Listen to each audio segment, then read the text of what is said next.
সবাইকে স্বাগত Barishal civil surgeon কার্যালয়ে। যারা পরীক্ষা দিবেন আপনাদের পরীক্ষাটি লিখিত হবে।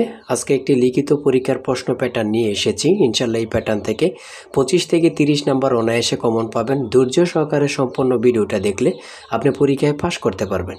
আমি দেখিয়ে দিব কোন কোন বিষয় কোন কোন টপিক থেকে প্রশ্ন আসে। সম্পূর্ণ ভিডিওটা দেখলে আপনি পরীক্ষায় উত্তীর্ণ হবেন ইনশাল্লাহ। অনেক পরীক্ষার্থী উত্তীর্ণ হতে পারে না, কারণ একটি সমস্যা, তারা পরীক্ষার প্রশ্ন প্যাটার্ন বোঝে না।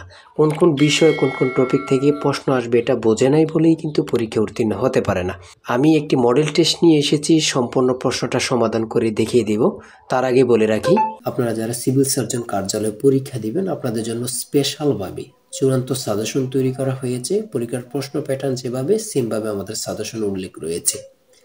এই সাজেশনটি পড়ে শুধু পরীক্ষা দিতে গেলে ইনশাল্লাহ এর বাইরে আর কিছুই পড়তে হবে না। সাজেশনটি নিতে স্ক্রিনে দেওয়া হোয়াটসঅ্যাপ নাম্বার রয়েছে, ইমো নাম্বার রয়েছে, যে কোনো একটাই মেসেজ করে সাজেশনটি সংগ্রহ করুন। সাজেশনের মূল্য 100 টাকা। দেখেন, আমি মূল প্যাটার্নে চলে যাচ্ছি। সর্বপ্রথম রয়েছে কি, এক কথায় প্রকাশ করুন। এক কথায় প্রকাশ করুন। দেখেন, লিখিত পরীক্ষা বলতে এক কথায় প্রকাশ, সন্ধি বিচ্ছেদ, বেশ বাক্য, এখন এটা নতুন করে অ্যাড হয়েছে। বেশ বাক্য থাকবে, বিপরীত শব্দ থাকবে, আর ট্রান্সলেট তো থাকবেই, ঠিক না? সর্বপ্রথম রয়েছে এক কথায় প্রকাশ করুন। ফার্স্টটি থাকবে, আপনারা ফার্স্টটি দিতে পারলে 5 নাম্বার পাবেন। 2 নম্বরে রয়েছে সন্ধি বিচ্ছেদ করুন। 5 নাম্বার থাকবে, ফার্স্টটি প্রশ্ন থাকবে, আপনারা ফার্স্টটি প্রশ্নের উত্তর দিতে পারলে 5 নাম্বার পাবেন। বাকিগুলো আপনারা দেখে নেন, আমি শুধু মূল টপিকগুলো নিয়ে আলোচনা করব। হ্যাঁ, 1 নম্বরে থাকবে কি, এক কথা প্রকাশ। 2 নম্বরে থাকবে সন্ধি বিচ্ছেদ। 3 নম্বরে থাকবে কি, বেশ বাক্য সহ সমাস নির্ণয় করুন। ঠিক আছে, 5টা থাকবে, 5টার জন্য 5 নাম্বার। তারপরে 4 নাম্বার থাকবে নিম্নের শব্দসমূহের বিপরীত শব্দ, অর্থাৎ বিপরীত শব্দ। ফার্স্টটি থাকবে, ফার্স্টটার জন্য 5 নাম্বার। যেমন বেজাল, খাঁটি, এগুলো আপনারা জানেন। 5টি থাকবে, 5 নাম্বার। তারপরে 5 নঙে থাকবে নিচের বাগধারা সমূহের অর্থ লিখুন। অর্থ লিখতে হবে, 5টার জন্য 5 নাম্বার এখানে পাবেন। তারপরে চেঞ্জ দ্য ভয়েস। হ্যাঁ, এখানে ফার্স্টটি চেঞ্জ দ্য ভয়েস থাকবে, এর জন্য 5 নাম্বার আপনারা পাবেন। তারপরে দেখেন 7 নম্বরে কি থাকবে, 7 নাম্বার থাকবে অ্যান্টোনিমস। হ্যাঁ, অ্যান্টোনিমস, সিনোনিমস থাকতে পারে এখানে। সো অ্যান্টোনিমস এবং কি সিনোনিমস বিষয় থেকে আপনারা পড়ে যেতে হবে।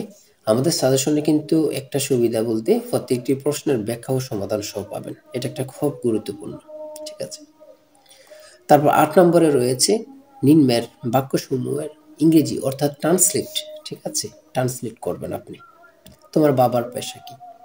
ঠিক আছে, 5টা ট্রান্সলেট থাকবে, 5 নম্বর। তারপরে থাকবে 9 নম্বরে প্রিপোজিশন। প্রিপোজিশন যে কোনো লিখিত পরীক্ষা বলেন, এমসিকিউ পরীক্ষা বলেন, প্রিপোজিশন আসবে। প্রিপোজিশন বের করার জন্য কিছু টপিক মনে রাখলে কিন্তু এগুলো একদম ইজি। ঠিক আছে, 10 নম্বরে রয়েছে, অর্থাৎ এগুলোর অর্থ লিখবেন।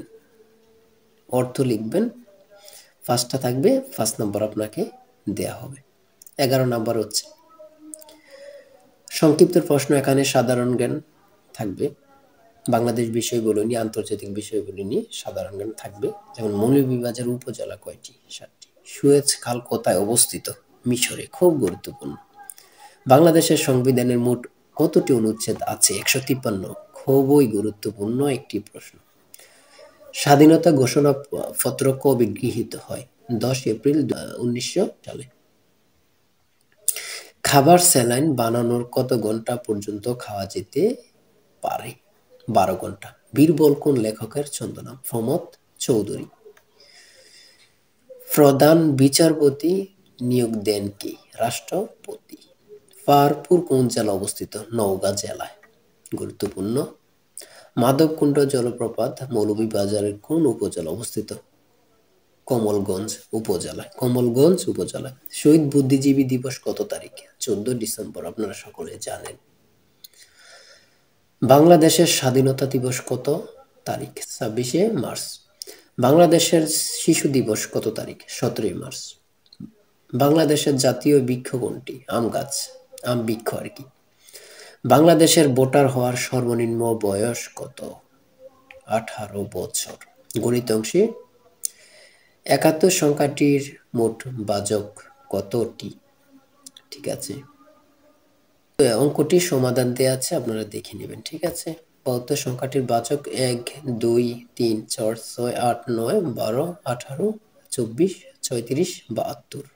ঠিক আছে, 13 নম্বর উৎপাদক ও বিশ্লেষণ করেন। দেখেন, লিখিত পরীক্ষা এবং কি বিশেষ করে সিভিল সার্জন কার্যালয় পরীক্ষাটুকুর মধ্যে কিন্তু উৎপাদক থাকে, সহজ উৎপাদক। ঠিক আছে, x square minus 7x minus 18। ঠিক আছে, এটা সমাধান করতে বলবে।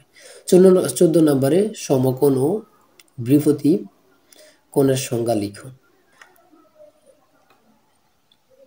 এগুলোই মোট 80 নম্বরে পরীক্ষা হয়ে থাকে। মোট 80 নম্বরে পরীক্ষা হয়ে থাকে। 80 নম্বর আপনারা অ্যান্সার করতে হবে। বুঝতে পেরেছেন?